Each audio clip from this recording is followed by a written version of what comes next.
தமிழ்நாட்டில் பெரிய கட்சி அதிமுக. கண்டிப்பாக தொகுதி பங்கிட்டு நான் அவங்கள்ட்டலாம் கேட்டது, இந்த மாதிரி சொன்னவங்கள்ட்டலாம் யார் தொகுதியை கொடுப்பது, யார் பெறுவது? அதிமுக தான் கொடுக்கும். அப்போ கொடுக்குற இடத்துல இருக்கவங்கள எப்படி நீ அடிமைன்னு சொல்லிக்கிட்டு இருப்ப?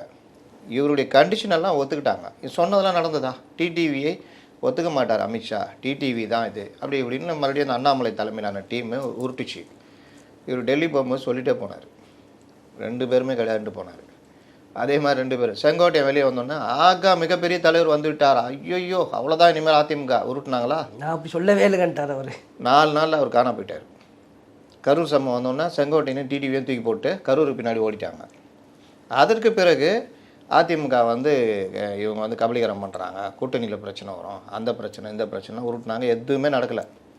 இப்போ எடப்பாடி பழனிசாமி 170 தொகுதிகள் மேலே போயிட்டார். மழை காரணமாகவும் இந்த கொள்முதல் இந்த பிரச்சனை காரணமாகவும் டெல்டா பகுதிகளில் சுற்றுப்பயணம் பண்ணுறதுனால அவருடைய சுற்றுப்பயணம் தற்காலிகமாக நிறுத்தப்பட்டிருக்குது. ஏன்னா மழை காலம் ஆரம்பிச்சிச்சு, பருவமழை. அதனால தான் அவர் ரொம்ப வேகமாக முடித்தார். கண்டிப்பாக இப்போ டிசம்பருக்கு மேலே அவர் அநேகமாக ஸ்டார்ட் பண்ணுவார். நடுவில் பண்ணாலும் பண்ணலாம். இந்த கேப்பை பயன்படுத்திக்கிட்டு புதுசாக ஒரு நரேட்டிவ் செட் பண்ணலான்ட்டு டெல்லி தடை. நீங்கள்